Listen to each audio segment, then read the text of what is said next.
Good afternoon and welcome to today's Oversight and Intelligence Subcommittee hearing entitled Waste, Fraud, and Abuse in Foreign Assistance, Lessons Learned and Charting a Path Forward.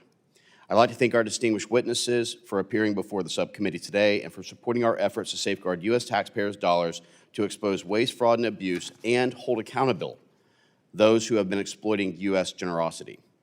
As a nation, we should be embarrassed that funding for foreign assistance has too often strengthened America's adversaries, the same adversaries who have oppressed and terrorized the populations we sought to help.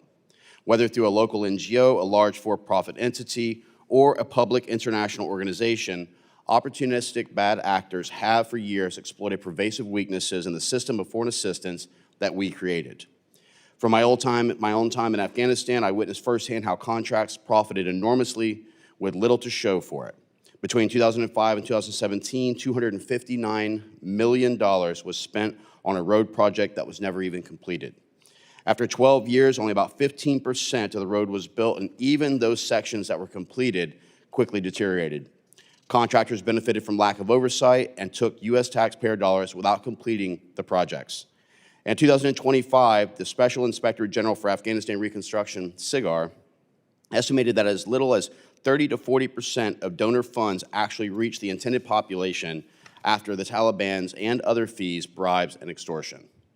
Terrorists have extorted and enriched themselves through international aid around the world.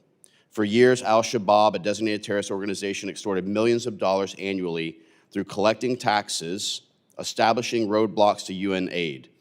In the early 1990s, Somalian warlords deliberately starved their own people to encourage international aid, and in line basically pied their own pockets.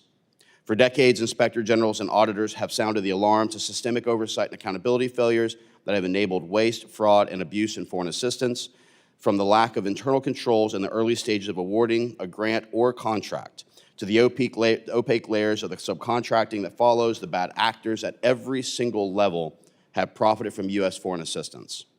In June of last year, a contracting officer for the United States Agency for International Development, USAID, received an estimated $1 million in bribes to repeatedly manipulate the procurement process, approve awards, and deceive USAID decision-makers in favor of two awardees.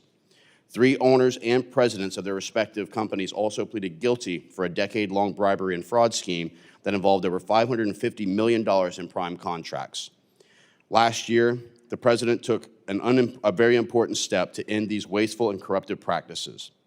With USAID's failures now behind us, we have an opportunity to chart a new path forward, a path that safeguards U.S. funds and that does not enrich our enemies. A path that does not measure effectiveness by dollars spent, but by real outcome that doesn't just benefit the intended recipients, but also clearly make the United States safer, stronger, and more prosperous. Reform in foreign assistance has been long overdue, and with that, I look forward to hearing how we can chart this new path together.